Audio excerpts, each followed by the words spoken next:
On this week's episode of Marketing O'Clock, Gen Z and all the tech moguls were bite dancing their way to the Capitol this week after the TikTok ban was temporarily lifted. plus sources say Google Ads has a new column in search term insights. All on today's show. Welcome, you are listening to Marketing O'Clock. Just stay tuned. Digital marketing news, but let's get specific. Digital ads, SEO and analytics, social media and more. Pretty much everything that'll make your website perform. With new shows every Friday. We give you the news with sass and puns and definitely hot takes. Thank you for tuning in. You know what time it is. It's officially Marketing O'Clock. Settle in, sit back, keep it locked.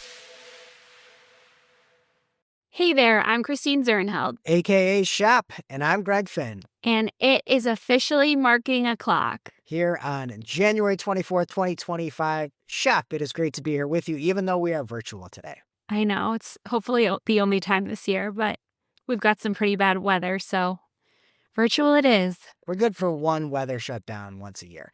I mean, it's the worst episode of the year, but just kidding. It's great. No, this one's good. It is. Yeah, We have some fun stuff to talk about. You got snow up in Buffalo, and I'm in Yep. Rochester today, and I've got cold. They shut down the schools now a day ahead because it's going to be 13 degrees Fahrenheit, mind you. I woke up this morning, it was -6. Oh, that's pretty cold. How do you?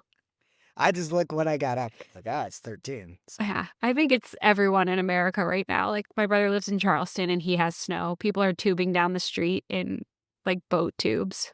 there's like snow in Florida. It's wild. Yeah. Okay, well, something that had a temporary freeze here in the main news this week was one social media platform called TikTok.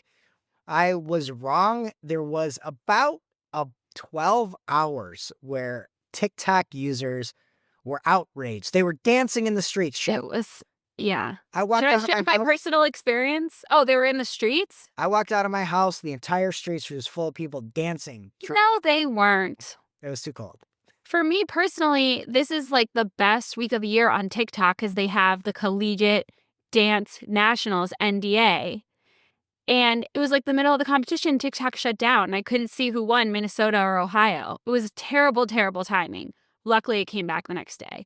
But it was worth it for the content, for the people who were like, hey, TikTok down for 10 hours. And I'm like, getting to know my husband. And there was a lady on the couch and she was like, so what do you do? Well, you really probably needed that time this week, knowing that we have a Shootin The Heck that's a review Yeah. podcast that we talked about last week. So I'm glad you got that extra 12 hours in of QT with your husband. Yeah, even though most of it was like bedtime, but it was nice, a little break.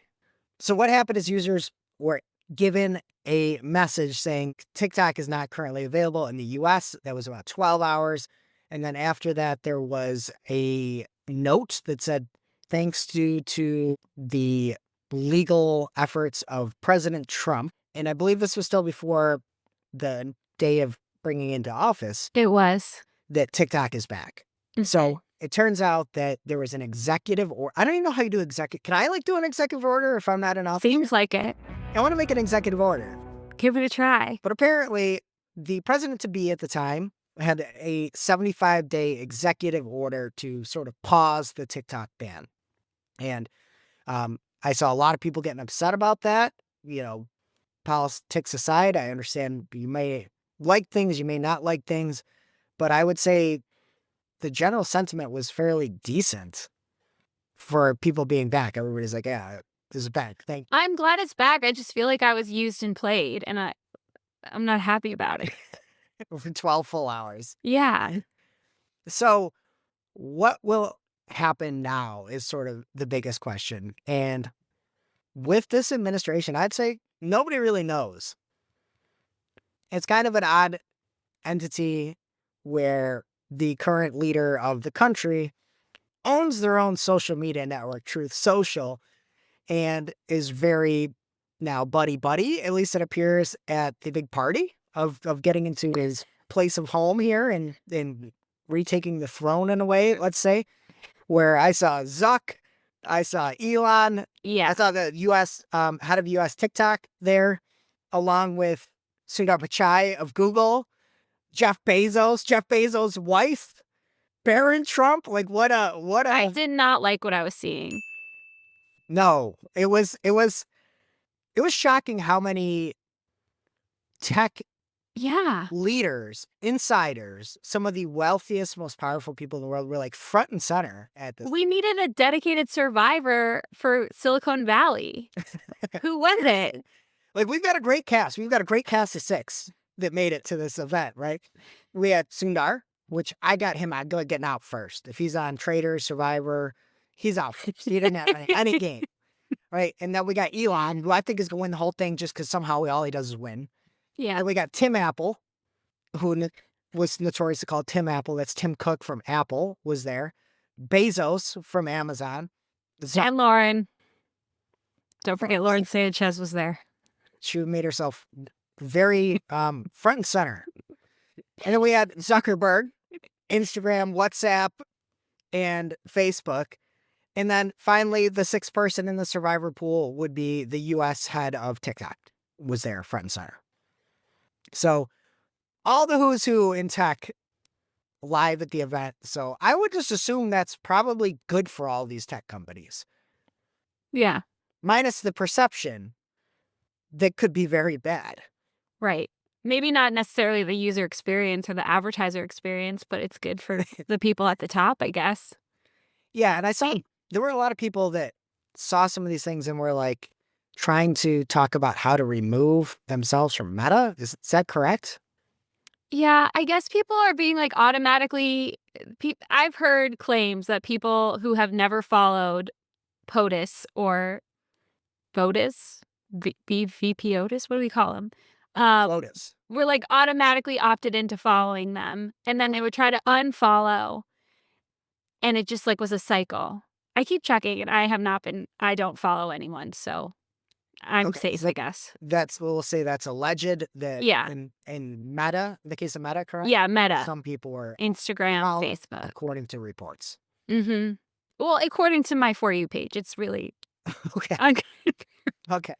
According to the TikTok For You page, which is, again, temporarily unbanned for about 73 more days. Okay, so will this last is kind of what everybody's looking at. And it seems like it's going to be another game time decision. As we talked about, Donald Trump does own Truth Social and seems to be in cahoots with all these tech moguls. And Trump said, I may or may not do the deal. TikTok is worthless. Worthless if I don't approve it. I learned that from the people that own it. If I don't do the deal, it's worth nothing. Worthless if I don't approve it. If I do the deal, it's worth $1 trillion. If I do the deal, it's worth maybe $1 trillion. Your impression is getting better as you go. I just started doing it. I think the U.S. should get half of TikTok. The U.S. should be entitled to get half of TikTok. Half. I think we should have a joint venture, a beautiful venture. I added that part.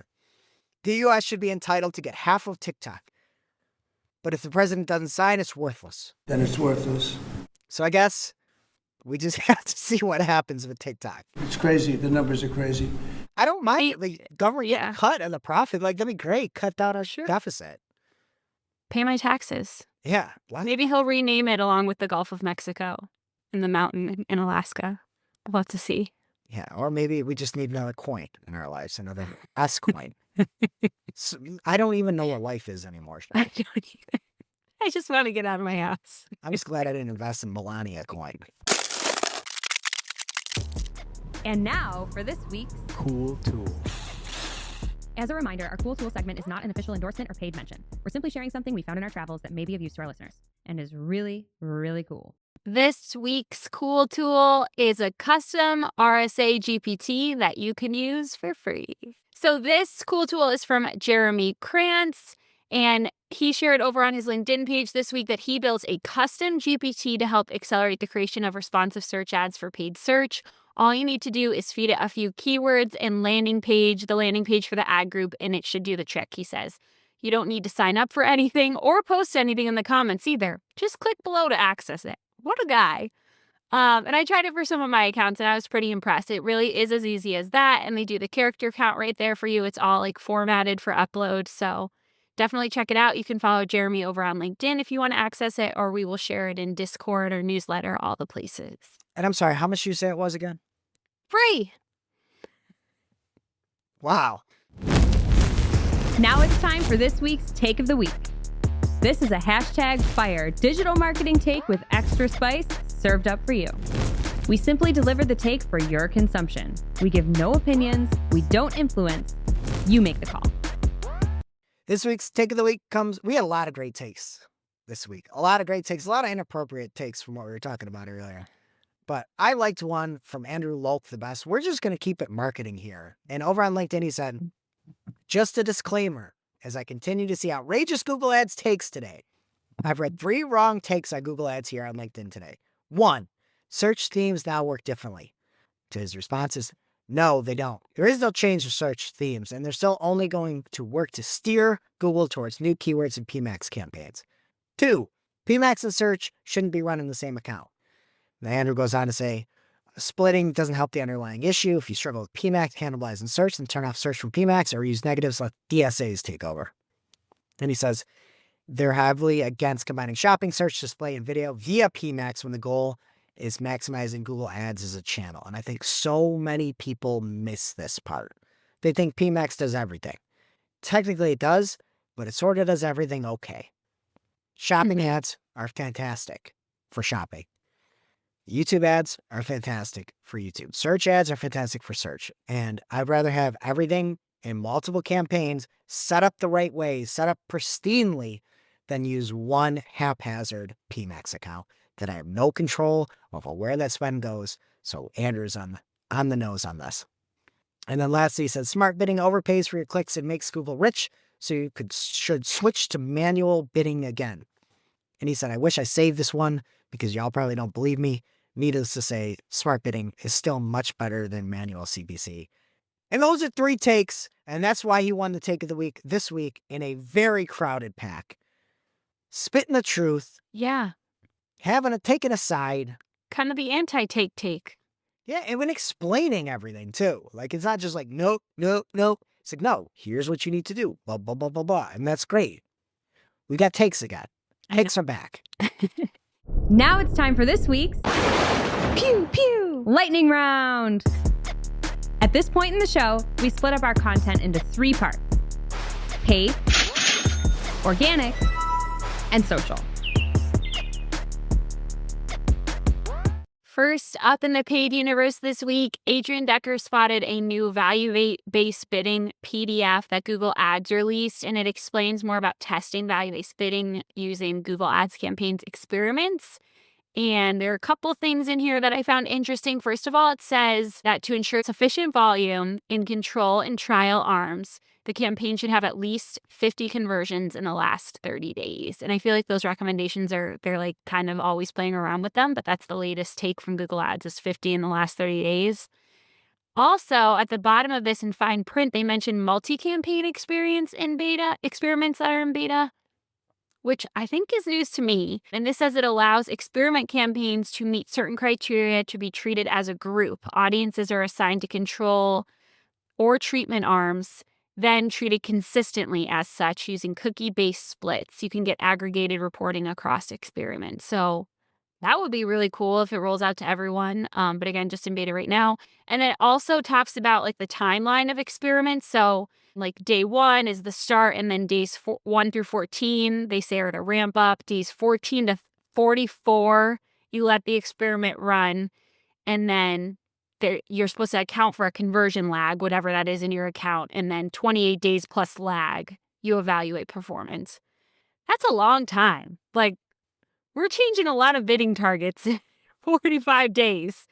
But I guess if you want to do an experiment, again, that's what Google Ads recommends. So some interesting insights there. Yeah, it's also weird to me whenever they have time-based, because to me, whenever clients ask me, I always say it's volume-based. Where if we could get 1,000 clicks and get to statistical significance in 3 days, same as 1,000 clicks over a month. Yeah. It's just weird. That's what I liked about the learning phase estimates we talked about last week for demand gen is it seemed like the learning phase could be shorter or longer if you adjusted your target ROAS. So I feel like experiments should be the same way if you change your budget or whatever. But this is what they say. Retweet.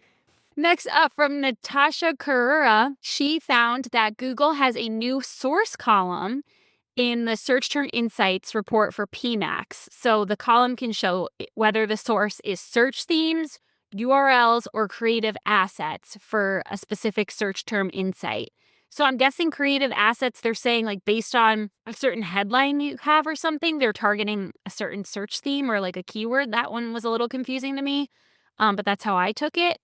And then also interesting in this, people saw for search category, there was an option for private search terms. So this is the first time people have seen this as well, which kind of accounts for that other search terms that we see in search campaigns, but this is for PMAX. So Google says that private queries are terms that have been searched by for fewer than 50 unique users over the past 90 days. So they're putting them into that private bucket. I thought that was interesting. I would like it for search. And I see that. I don't want less data. Well, you don't want less data, but if they could like give us reporting on it and not just put it in other. It's also, is that private? I know. I see things with like one impression or click sometimes. Right. So how is that not private? But this is. In this case, you had 49 people click on your ad over a 3-month period or a 2-month period. And because it didn't have 50, you can't see that term. I don't like that. Yeah. It's just another layer of the word I can't say, obstification. Is that the word? We try to make it hard to see. Sounds right to me. There you go. Also, that 50 unique users over the past 90 days is a new number to me. Like I thought they used to be obscure about what we didn't get to see, but I think for PMAX they're saying it's 50. So I don't know. It's cool that you can see the source for search themes. I like that part. Yeah. So if you see something on your landing page or if you have some URLs you're targeting and it's driving the wrong stuff, you can track it back to where it came from. So I like that. That's a good point. And if we get the campaign level negatives ever, this would be really useful. Yeah. Guess what? Guess what rolled out before Q4? Private search terms. Guess what was supposed to roll out in Q4? Negatives search terms for PMAX. Guess which one came first? The blocking of what you're actually showing for. Shocking. Yeah. Another update from Adrian Decker. This is kind of an ICYMI.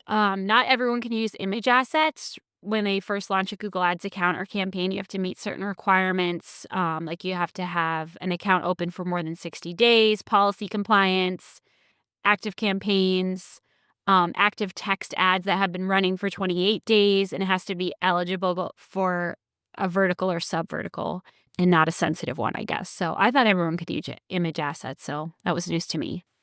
One note. When we're sitting here and Google's talking about investing in AI and using AI to make Google Ads better and better and better and better and better, it's things like this where use AI to figure out what images are against terms of services or a violation. That's what we want. We want things approved faster. We don't want to be, oh, you have to wait 60 full days from when somebody opened up a store to be able to use image assets. Yeah. Like, don't you want to take my money? That's the question I always have. Like, just let me upload my images. They want to take your money, but they want you to feel pain while they're taking it. Yeah. You're doing a good Exactly. Thanks, Google. PPC Greg noticed a new little column in the Assets tab, his words, not mine, that shows when you add in an asset to your account. It's called Used Since, and it'll say when it uploaded. So that can be good if you're trying to measure performance. You could see how long it's been in there. Another new thing, this was spotted by Lars Thon in Dybro. Lars was looking at search terms, and under the list for match types, there was a new option called Search Max. In addition to broad, exact, etc. Adrian Decker found this, and then he added like color to the post, but I don't know what Adrian's source is for this, but he said Search Max is designed to adapt to the ever-changing search landscape by delivering smarter, more effective ads. This innovative feature combines search term matching and text and URL optimization to help marketers broaden their reach, improve user relevance, and drive higher conversions. So a broad, I don't really know. I don't like the sound of it, and everything's unconfirmed at this point. Again, I don't know what Adrian's source was for that. I didn't see anything from Google. I feel like this is inevitable. Is it this year, next year, the year after? I don't know why everything needs to be called Max. When I know. every option you have is Max. It's like, I'm going to use Performance Max or Search Max. I just think the naming is lazy. It's fine if you let me keep the other match types and don't change them. Yeah, I know. And the thing is, like, search is so good. And Mike Ryan was making fun of me last week for me saying that search is search and PMAX is PMAX. And I'm sorry, but they are different things. That was the point I was trying to make, is you shouldn't convert your search into a PMAX campaign. And I don't love this. I do feel like it's where we're headed. But again, this is all wildly unconfirmed speculation. But Search Max, to me, I likened it to like a goof troop of superheroes on It's New, where you've got Performance Max that is like the Incredible Hulk or the Thing or something, but just doing way more like damage than good, but like a little bit of good, you know. By the way, one person, but wipes out a city. You know, and then you got Search Max, and it's just like the dopey detective that is just like framing everybody. I don't know. yeah, Performance Max has always been a stupid name too, so I don't like this anymore. Also, by the way, am I like a refreshing co-host after your experiences with Morty this week? Oh, so and It's New, Barry's out of town, and Morty's just trying to drive me insane. That's all I can think of. I dare any of you. I've got to like edit this stuff. I have like 2 meetings after it, and I'm trying to get it up by 10 a.m. I swear he has some agenda. He's like, there's a lobbyist behind him or something. He's just trying to make my life impossible. He's trying to start a union for Greg Finn co-hosts. Did you hear? He asked me to join. I feel like I'm a very fair co-host. I did boot him out. I couldn't take it. Yeah, he deserved it. You just wouldn't stop talking. We need to get to these stories. I'm sorry. It's over 10 minutes. Barry wants these things 10 minutes, and I'm like, kick him out. And that segment, I brought him back in. He was pretty pissed. I love Morty. He's just, Yeah. when Dad leaves, he goes crazy. It's also like later in the day when he records, and it's like first thing in the morning for you. So it's like, it's not a good mix. Full bore, full Morty. And it's just like, wow. A Tasmanian devil takes. Yeah. Okay, more news here. PPC Greg spotted something. So I guess he hasn't been able to run a date comparison in Google Ads directly in the Auction Insights tab, but he spotted a new place to do it in Custom Reports. So if you're looking for that, go crazy. Another update from Google Ads land from Joey Bidner. His words, not mine. He says, yippee skippy. Like that. Joey's great. You met him out at PPC Hero. Yeah. Actually, I didn't get to meet him. It was like while I was doing something else. I know, I was really bummed. But he says percent served is now visible as a video metric in Google Ads demand gen. So he says in an area of low attribution to YouTube, it's helpful to see which ads within an ad group are delivered comparatively to others, as Google will use the signals other than just conversion value. So that's something you can add if you want. Great. And speaking of Brighton SEO and HeroConf, we have a bunch of videos rolling out on our Marketing Clock channel. You're going to be able to hear from Joey. I just interviewed Barry Schwartz. All I talked to him about the entire interview, I'm sure everybody's going to be mad. I haven't looked at the comments yet. I just talked to him about his flights. That was all I talked to him about, was his travel. And I thought that the clip that Tables made was hilarious. Did you watch it? I haven't seen it yet, but I watched the live interview. Okay. I'll see what it did. So if you want more of that, please subscribe to Marketing Clock on YouTube. We've got a ton of awesome interviews, getting the best from the brightest folks out there at HeroConf. Next up, we got a Higman corner here. He's, as always, making a lot of news this week, and you're going to hear from him again in a little bit at the end of the show. So first of all, Google Ads has updates to their child and teen ads policies. no changes are being made. They're just like rewriting it to increase transparency, no enforcement changes. Same with an update to advertiser verification. They just reorganized the help center for clarity, no changes there. Next up, something that is changing, he's doing what he does, just like Googling things all day long and getting mad about the stupid things that he sees. So one example this week, he saw a result and in the SERPs, it says mirror test as the headline. And then the body or the description is transaction ID, conversions, fruit text. And then if he looks up who the verified advertiser is, it says Google internal test. So it seems like just like a bug, like they were testing something and it goes into the SERPs. But Anthony's really mad and he says, they're testing different ad placements and changing how the options work. Crazy like a fox, LOL. Crazy like a fox? Yeah. Fly like a fox? I think it's crazy like a fox. Or fox is crazy? I think they sound crazy. You ever heard what the fox says? Unfortunately. No, yeah, I wonder what the mirror is. And if you look at that example, again, this is nothing but wild speculation that we'd have here. But if that is like a mirror placement that could potentially be out there to mirror something that's above it, that was sort of my take on it, right? And I think that would be pretty wild if you had an advertiser show up in the top spot, which Higman's arrow is making it look like that's the case, and then also showing 2 below that in the third spot before any single organic SERP comes through. And I know, Shep, you had made that point a few weeks back when there were double placements happening. I made a video on it and said, here's some things that you can do about it. But if there is a way that Google is testing to mirror, like try to mirror a result to be first and third above the organic placements, RIP to your brand spend. Yeah. That would not be good for any branded campaigns. So yeah. So I made a whole video of it over on LinkedIn if you want to check it out, or there's a blog post over on cypressnorth.com talking about that double serving update and how it could impact your brand. But as often, Brain of Shep, I just stole it and made a video. Thanks. Anthony's mad again. He says he just went through 14 pages of search results. Sounds like a typical day for him.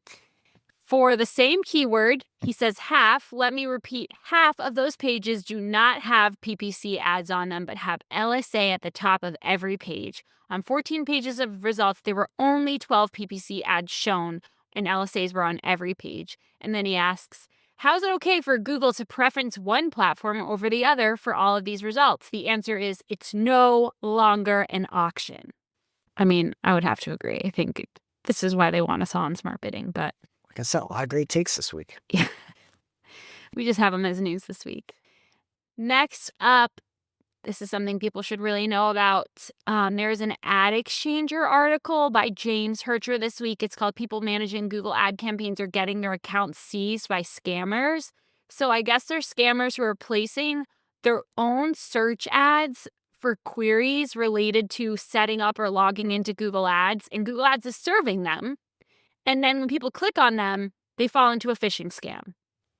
Like, you want me to trust you, again, and your AI, and you're letting people run ads on your branded terms for phishing scams and you're not even noticing it.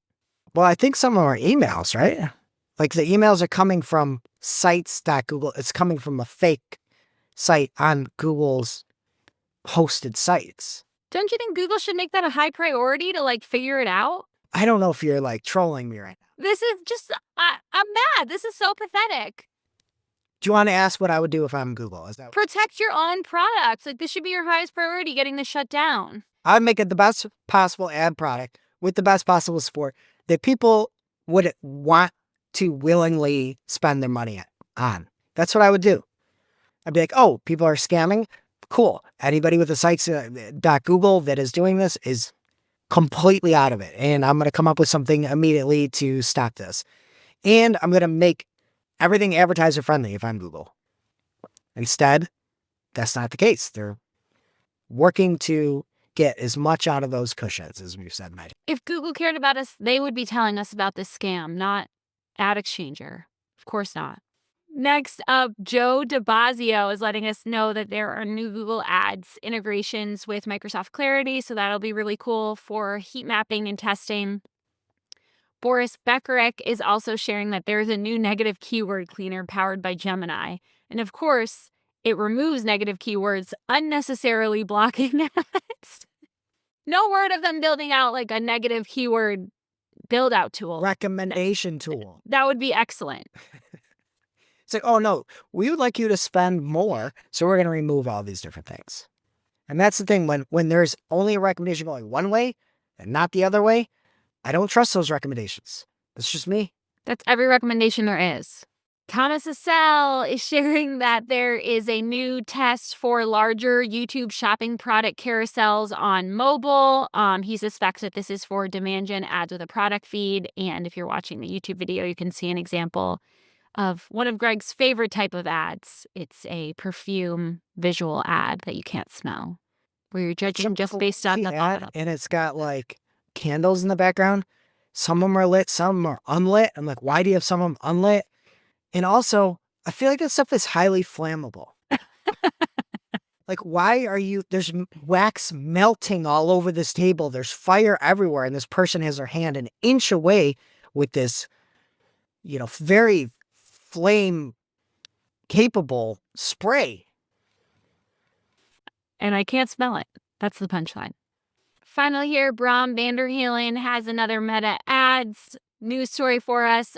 This is an account where they have data sharing restrictions applied because it's been categorized in a health and wellness category. And he's telling you everything you need to know about that. I guess it's a big problem in Europe. So if that is a problem for you, you should definitely do it. And if you're using Meta Ads at all, you need to be following Bram Vanderhelen on LinkedIn. What is happening in organic? All right, and before we get into the organic news this week, we don't have a sponsor this week, but we actually, for the first time in a long time, have room for one client. So if anybody wants to hire us on, if you listen to us every week and somehow decide that you want more of this, this is what goes on our client calls, and we have some ability to help anybody on a paid campaign side of things. And you heard us talk about Google Ads. We're going to talk about a whole bunch more. But if you are interested, or you just need help with your analytics and want to see all of your data from GA4 non-sampled, we can help you with that. Attribution, whatever you're looking for, we can help you out at Cypress North. And heading into the organic news this week, Google has some new volatility coming back, according to Barry Schwartz over at Search Engine Roundtable. There was a lull in volatility for a while. So spike pickup, and then it's starting to be more and more volatile. We talked about this over the past weeks, that this may be something that's kind of going to be like Everflux, with more and more volatility throughout the year, instead of 1 or 2 or 3 or 4 or 5 core updates throughout the year. So we'll see how that goes, but things are heating up, according to Barry Schwartz. Also, there is some clarification about the site reputation abuse policy. Google moved some of the things that were in the FAQs into the main help section, mainly talking about what you need to do to decide what to do with this content that it hit. I had got a manual action against it, including that you should no index it from the search results, and you should also redo that content with first-party writers. And I talked about this many, many times. The site reputation abuse policy is morphed into something where it is more of a third-party writer versus first-party writer, rather than reputation or abuse. It seems like it's very strict on who is writing that content. Yeah, they need a lot of clarity because it's a terrible name. It is. And then they also, a couple weeks ago, they're like, oh, if you have a manual action against you, you can't run ads. And my thought and take on that was, that's ridiculous. Your ads teams don't talk to your organic teams and know about the ins and outs of manual actions and things of that nature. And Anthony Hickman this past week spotted in the wild Forbes Advisor, which is now no indexed and it allegedly had a manual action against it, was running ads for the best SEOs. And they landed on a Forbes Advisor page. I'll put it in the notes so you can upload it, tables. So allegedly, I guess you can now run content that has manual actions against it with ads. So who knows what's happening. Okay, additionally, there is a brand store expansion panel that Google is testing out. There's an example that Barry Schwartz and Sachin Patel had found over on Search Engine Roundtable. For the example, you can see New Balance. There's a little kind of soft gray button with a caret aiming to the right. And when you click on that, the New Balance kind of expands out, and there's some blog posts, there's some product images. I think this is good for brands. So I'm all here for it. The more that you can match the intent with the query, as Google once said, that was their goal, instead of matching other brands, I'm all for it. Yeah. Let's get more space. More space for organic brands, for people looking for you. The mix of products here too. Lots of different New Balance examples. Yeah. You got the dad shoe. You got the mom shoe. I'm rocking some crazy dad shoes right now. Absolutely crazy. Really? Yeah. They're like, Are they slippers? no, they're like dino stompers. Were you going to show us? Yeah. Look at that. They're like big dad shoe. What brand are those? Under Armour. My local Dick's has a closeout section, and they're like $35, and they're like the most comfortable things in the world.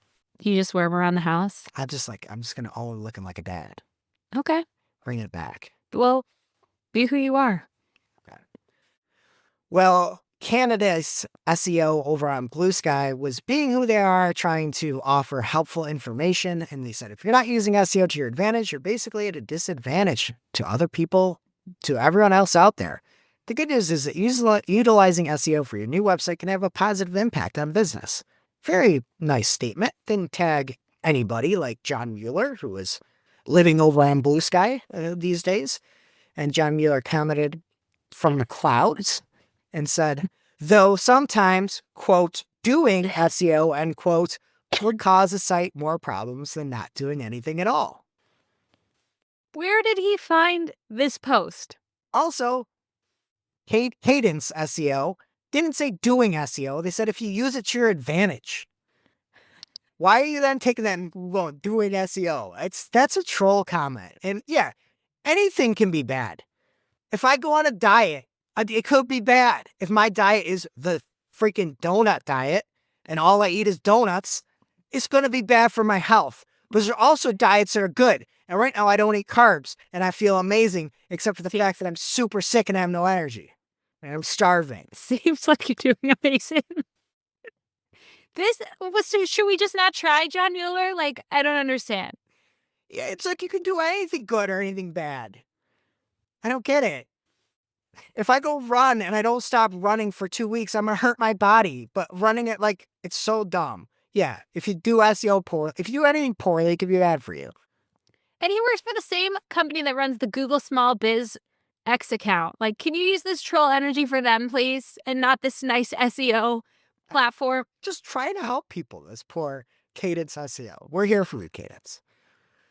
Okay, and from Glenn Gabe, he said, I've covered many times, including how recently with the December spam update, how scaling via AI-generated content can end up very badly for sites. If you're pumping out tons of AI content without human involvement, Google's systems will catch up at some point, and he links to a job description posted by Google. Barry Schwartz had found it, and the experience needed for a senior staff analyst for search ranking, one of the lines was, address novel content issues. Example, detection and treatment of AI-generated content. They're just, hey, we can AI everything. Everything in your account's going to be AI, but don't you try to AI us. AI, no way. And this is a senior staff analyst. They have like, don't you have tools that Oh, man, I know. AI-generated content? You just look at content. You're like, yeah, that's probably AI. Isn't that exactly what we should be using AI for? Like, Yes. detecting AI? I'm losing my mind. Yes, shot. Okay. No, but hey, you want to try, you can go apply. You can just go look at lines of code. It's like Severance. You watch that show? No, but I heard about the whole pop-up. What's the vibe of the show? It kind of seems like not for me. Not for you. Yeah. No. You need more singing, more witches, more fairies. Drama. I like Housewives if we're talking TV. Okay. It's more sci-fi, dystopian sci-fi. Oh, really? Yeah. Thought they were just working in an office. It's more than meets the eye. You don't have memories when you work in that office. Oh, You're severed. Okay. Also, there was a very popular blogger, currently popular blogger, Robert Scoble, one of the OGs in the blogging space. And he said, blogging is being crushed by AI. LLMs train our blogs and taking business away. And then he had, quote, tweeted somebody that linked to some website out there. I have not seen this website in those like content creator summits, folks. So something a little bit different. And then Matt Mullenweg from Automatic and WordPress fame, and more recently infamy, I would say, with some of the stuff that is going on over there, had jumped in and said the one thing that all those folks that went to the Content Creator Summit absolutely hate hearing. He said, that blog is hard to read with all the ads and pop-ups. I bet that's why their traffic is down, not AI. That's like something you just don't say to those folks. yeah. It's tough enough for them right now. I know, but they're like, well, Google said it's not the ads. That's their go-tos. Google said it's not the ads. And oh, look, here's another site out here, Nike or somebody else. It's not Nike. They usually go to like media sites and they can look at all these ads. Sorry, if you are a big brand, you get treated differently by Google than if you're a small brand. They literally told you this at the Content Creator Summit. They said, wouldn't Nike be mad if we ranked you over Nike? So you don't get to do the same things that all these big companies do. That's just a fact in the way the world works, whether you like it or not. It's why 6 of the biggest tech moguls are at the presidential. All right. And from Barry Schwartz and Glenn Gabe, Glenn had a post over on LinkedIn and he said, it was talking about the fact that many tools ran into some issues over the past week that were not able to have JavaScript turned on. It seems that Google is cracking down on some AI and LLM scraping of content. And according to Glenn and Search Engine Roundtable, I guess, they said the Google spokesperson declined to comment on Search Engine Roundtable's reporting about tracking tools being blocked. Seems like the tools have recovered, although some of the tools said differently. So if you see any weird outages or data, just know there could be some adjustments being made. But it doesn't seem like it was targeting the tools themselves, more the scraping. All right, also from Glenn Gabe here, he said, based on auto-translating content to expand internationally, and he's talking about Reddit, and he says other sites have gotten manual actions over that, but allegedly Reddit is looking to auto-translate into different languages, and the shares have risen 7% and hit a record as Raymond James raises price target from $200 to $150. It also doesn't seem like a raise. That seems like a drop. I mean, I'm not a math guy, but 200 seems higher than 150. Yeah. But just a little typo. I don't know. So we'll see if that works. And then speaking of translation, Google has a translation button showing up on some AI overviews now. You can translate it in the case of the example up on screen. You could translate over to English or to different languages, and it will translate the AI overviews for you. So again, manual actions in many cases when you translate to different languages, but not for AI overviews. Perfect. All right, and Jason Kent has some good findings about the lawsuit, the AI lawsuit against Facebook. Allegedly, according to documentation, Meta was using some files that had torrented and pirated copyright works. I don't know. You guys figure it out.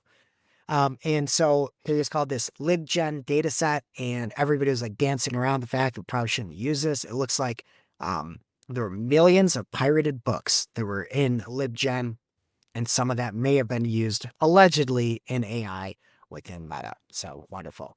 And then lastly, here we've got the Stargate project. And this is a new initiative from OpenAI. And Sam Altman, that crazy MFer, it's a new company which intends to invest $500 billion over the next 4 years building a new AI infrastructure for OpenAI in the United States. They are going to begin deploying $100 billion immediately, and they're going to they have these partnerships with NVIDIA, SoftBank, OpenAI, Oracle, MGX, Microsoft, whatever, all these companies. And it was this big, long tweet that was put out by OpenAI. Right after the tweet, there was a response by one Elon Musk. who said, they don't actually have the money. This is hysterical. And then Sam Altman went back at him. And then Elon Musk, or maybe he didn't go back yet, but Elon Musk said, SoftBank has well under 10 billion secured. I have that on good authority. So apparently, out of the 500 billion needed, there might only be 10 billion. Oh no. And then Sam Altman responded to Elon and said, wrong, as you surely know. Want to come visit the first site already underway? This is great for the country. I realize what is great for the country isn't always optimal for your companies, but in your new role, I help you mostly put America first. So, Wow. Old-fashioned petty off. Was this before the 20th? Just 1 second. Sam was there too, right? No, I didn't see Sam. Oh, he wasn't. Okay. Maybe he was. He wasn't front and center with all those other guys. I was going to say Was that. Sam Off. there? I don't know. I'm sure he probably was there. Who knows? I don't know. I'll look it up. Okay, and then finally, just one more recommendation, and it's our segment to stop page annotations at all costs. If you want to sign the petition, go to bit.ly/page annotations. And Glenn Gabe has some good news. He says the opt-out form does work. Here's a quick update. And he has an example of a page that had page annotation showing. And then after 3.5 weeks, the opt-out eventually worked. It has no page annotations where Google injects links onto your site using the Google app on iOS. That is no longer. So use that opt-out form if you don't want Google siphoning your traffic off just to make themselves more money so they get a better seat at the next party. Okay, are we going to tag team social? Is that the plan here? Yeah, let's go. Okay. First up, Meta is reportedly offering creators cash bonuses of up to $50,000 to post their videos on their app first. In order to do this, the creator has to agree to an exclusivity period that could be up to several months. It's giving desperate. Not cute. What else? All right. Well, from Instagram, they have announced the story highlights tab. And I'm assuming this is like something like TikTok adjacent, but more people that you follow. So if you add something to your, I think, we don't have our Gen Z girl here, but if you add something to your story, you can then save it as a story highlight. And then you have, when people have their profiles with the different circles and they're all different things at the top. Yeah. So you can now put those in a grid, which is nice because you could click around and see just the thumbnail and decide which one you wanted to watch. I just saved my story highlights so I can rewatch videos I've posted of my children. So it'll be nice for me to be able to find them quicker. Okay. And funny enough, Julia hasn't even been to work since TikTok came back. Interesting. That's not true. That's not true. Okay. And X is also doing something similar to a TikTok-y. Well, I'd say this is way more TikTok-y. It seems like it's only on apps, but there's a dedicated video tab. And it seems like you could just watch quick videos similar to what TikTok would do. So if everybody's mad about Meta and following things, everybody's mad about Instagram, I don't know where you go. I'm surprised they didn't do that sooner, personally. But I think we did it. That was all the social news. Good job, us. And that brings us to our real life segment, straight out of our accounts and into your ear holes. It's time for Working Hard or Hardly Working, where we talk about what's going on in our IRL work, good, bad, or otherwise. Hardly working for me this week. Custom columns in Microsoft Ads are severely lacking compared to Google Ads. I couldn't filter by device, which is something that I like to do for custom columns in Google.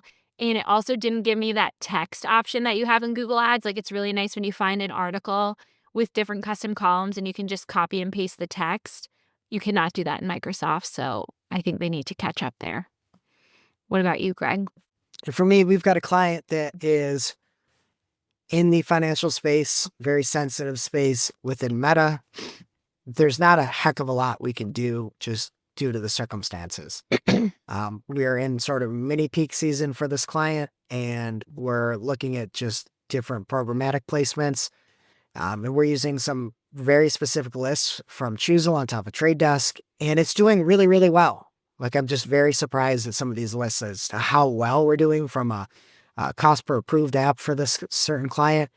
So it's just been phenomenal, where if you are stuck, especially with some of the new meta changes, this is your calling to try to do a little bit more than just what you've done in the past. You are a marketer, and if you're a good marketer, you need to adapt and find out different ways to find value. And for us, it's been a lifesaver. I mean, we're racking up conversions at are under our goal CPA. Our cost pro proved that. So doing really, really well. Super. Awesome. Now it's time for this week's ICYMI. ICYMI, people. This is something you just might not have seen. Maybe something that you overlooked, but you shouldn't have. ICYMI, people. Andrew Lolk asked Ginny Marvin, our ads liaison this week, if standard shopping campaigns cover YouTube product ad placements, and he has a screenshot of YouTube with some different ads for golf bags. Ginny says, yes. If your standard shopping campaign is opted into search partners, that includes YouTube. So again, probably a good reason to check your search partners. Why don't they give you the option to have like search partners only on a campaign, and you could have like a really low or really high target ROAS if you wanted to try YouTube or something? I guess then you might just do PMAX. It's up 2 campaigns. I would be willing to test it more if I could like have more control over it, but they only let you do it all together. Well, you could do it all together with higher ROAS, and then the one with the lower ROAS would take precedence over the higher ROAS, so you'd get the scraps. But I want to just, if I could just test search partners in its own search campaign, right? Or shopping, and turn off normal search and just see what it did and have a really, really high ROAS. That would be cool. And I would try it. Well, I mean, you can report on it. You can segment. Yeah. I'm asking for control, Greg. I don't know if you've ever. You're never going to Google's ever. What? I'm just trying to help you deal with reality on reality's terms. Anyway, Asking for control from Google. if you want me to use search partners for non-branded, that's the only way I'm going to do it. Yeah, and if you want, I also made a blog post over on Cypress North about this with a video talking about how this might actually be impacting some of your demand gen, YouTube, or PMAX campaigns, because if you got SPN turned on, you might be having YouTube inventory from there.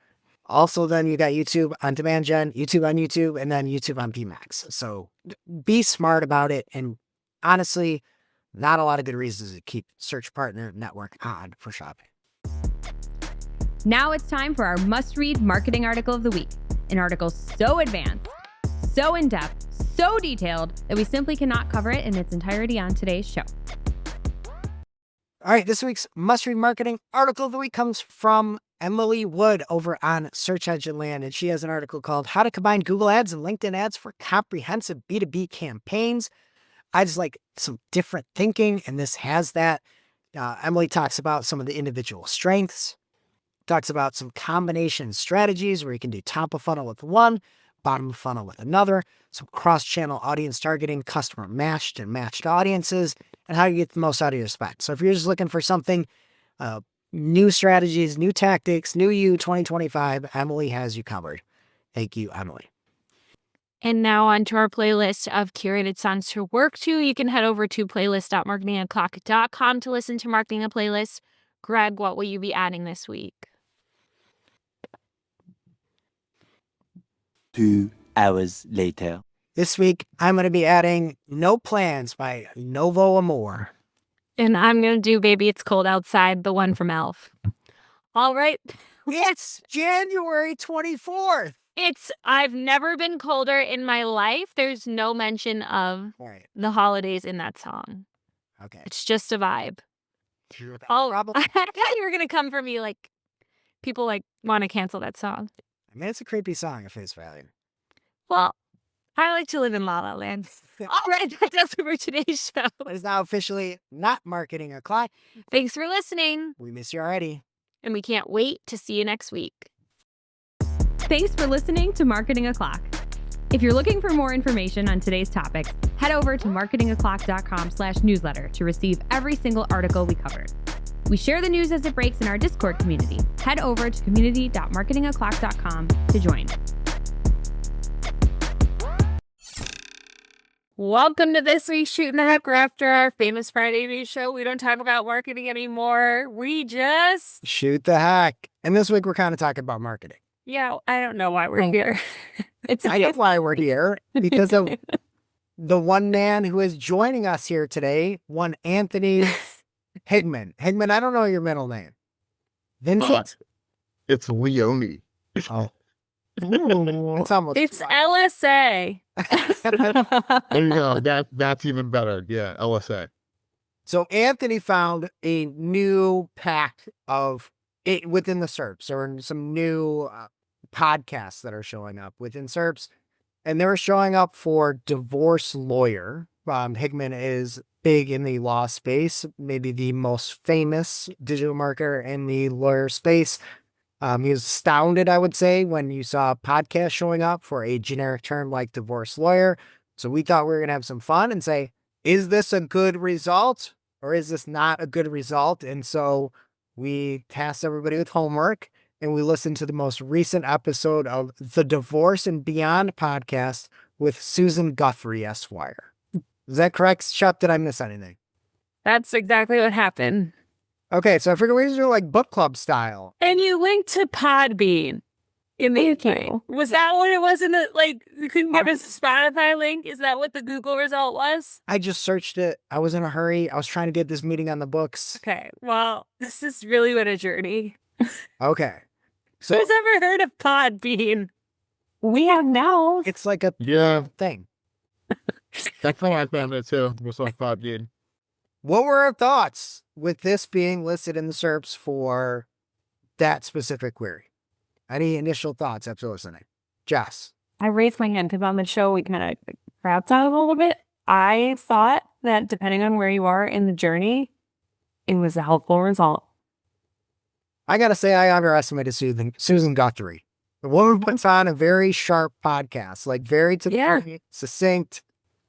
And one point in the middle of the podcast, she like breaks it down and stops, and it's like, here's what you're gonna hear next. Just keep listening, and then has the ads. It's like, Yeah, I want to buy one of the evil eye bracelets. That's the thing. The ads were so spot on. I think she does a great job. Like, she really connected with her audience. She's like, you need protection? Do you need headspace? You need to like focus on yourself? I think she's got all the angles. I don't know. yeah. I thought she was very pro attorney, and then I realized halfway through the podcast she was an attorney, and I'm like, Yeah. that's I'd have to imagine this drives business for her, not just the podcast, but if she has more of those placements in the SERPs. For sure. Yeah. And it came across very well. I actually take everything my joking back. I thought if somebody's looking for a lawyer, I thought it was a very fair argument made, pros and cons, some of the downfalls and things like that. I was going into it like thinking it was going to be totally negative, and thought like, wow, this could be something. I don't know if it's somebody like looking for a divorce lawyer, but on topic of divorce lawyer, the topic that you searched for, Higman, I thought it was a decent result. Yeah, I agree. It was informative. I said, like, I'm not their target demographic, but definitely from like a user's perspective, that being an entry point, it was informative. I wouldn't hear the jokes though. Well, I take umbrage. Like, I like how they're just like, LOL, January's divorce month. Yeah. Yeah. I was like, what? It's so sad. That's really sad. Oh, The sad. whole thing in general was very sad. Yeah, that was super sad. I thought in particular, if you're looking for a litigation lawyer in the state of California, like this was a great result. Is that what you're looking for, Anthony, when you found this? It was not. I was just doing weird lawyer searches, but it was fascinating to me, that feature. I found the feature like more fascinating than the podcast. The podcast was good, informative. I thought it was like a little too like monotone throughout, but I'm like used to marketing a clock and like controversy. We are anything but. Yeah. Breathing into your ear holes. But yeah, it was informative. What I found like fascinating was the feature, because it was like those 3 podcasts and then more videos, and where more videos took you was just to YouTube videos. Like, it wasn't to more podcasts. Those 3 podcasts were featured, and then it was back to YouTube, which I thought was weird but interesting. So do you have clients that routinely put out podcasts in the law field? No. Is it something you would recommend now, seeing all this, all the hype that Susan Guthrie Esquire is getting? We definitely push people to do YouTube videos. I think podcasts are a heavy lift. I don't know if that's the truth or not because I don't actually produce podcasts. They are. Yeah. I'm one right now. I'm just saying, I feel like it's more involved. She's definitely got something to the fact where she showed up in that feature. And obviously, Google is going that way with more video stuff. So yeah, I mean, I think it's an angle if you can gain a following and have an audience like that. And I guess it does start little by little. So yeah, I wouldn't say it was a bad idea. I would also say you can probably hire someone to edit your podcast every week for less than one click on an ad for a legal related term. That's very true. Yeah. 14,000 referrals in our inbox of people if you need somebody to edit a podcast for you. Okay. It's all we can. Editor. Okay, so on to some of the parts of the podcast. Yeah. There was one trial that was going on 13 years. Yeah. Oh my God. This one, it's like they started this process when they were 2 and now the daughter's 15. 13 years. So sad. So Crazy.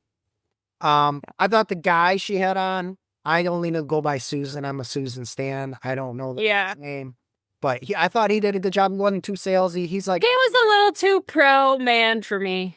but he's also like, okay, Did you think he was he's like, never talk to Yes. a lawyer. When he was like, the judge maybe doesn't like you because of the colored tie you wore that day. I used to wear a tie. Or you say that's all your male clients. Well, to be fair, Susan chimed in to that point, and Susan said that the judge may have not gotten his regular smoothie that morning Yeah. and might be in a bad mood. And that's what judges can do? Yeah. Oh, we're Just just a timer? like the legal system. It's crazy. You're like, That's zero faith. This is why it takes 13 years to get through something, because if you're having a bad day, just table it. I thought you signed like a judge Hippocratic oath to be a good person, not just to be a psycho because you don't get a smoothie or have the wrong color tie. I don't know. Did you guys catch, though, the point? I forgot what they were talking about, but I feel like lawyers could be SEOs. Because the guy was like, the only good lawyer answer is, it depends. oh my God, I would say that. I don't know. Yeah. Did anyone Yeah. notice you heard that? Yes. I Yeah, was like, this is honest. They make this more honest. And then I just got to say, I thought this is not a bad result. And I came away and I thought Susan Guthrie's a boss. I wrote it right down here. I agree. Yeah, it was good. Not going to ever listen to another episode. Right. Yeah. No. I wanted more controversy was the only critique I had. Yeah. Controversy for you. Did you see the featured image? It doesn't match her thumbnail. Is that the same woman? Go to pod. In the pink? She's in the pink, for sure. But then there's a woman in a yellow shirt. If you click the Podbean link and you look at it. I think I think that might be a weird Podbean thing. That's Podbean. Can't have that. Yeah, I was pleasantly surprised. I see it and I'm like, these could be results for somebody who was just Googling around for a divorce lawyer. Not the worst. Not the worst. Not the worst.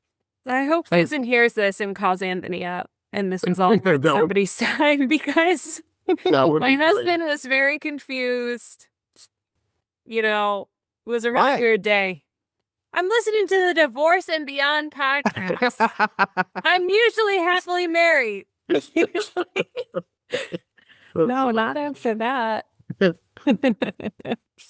But I know this is Shootin The Heck, and we don't talk about marketing stuff, but if you have a certain vertical and more of these start showing up, this could be a good way to hop in there. I would just imagine the name of your podcast is likely something that's huge.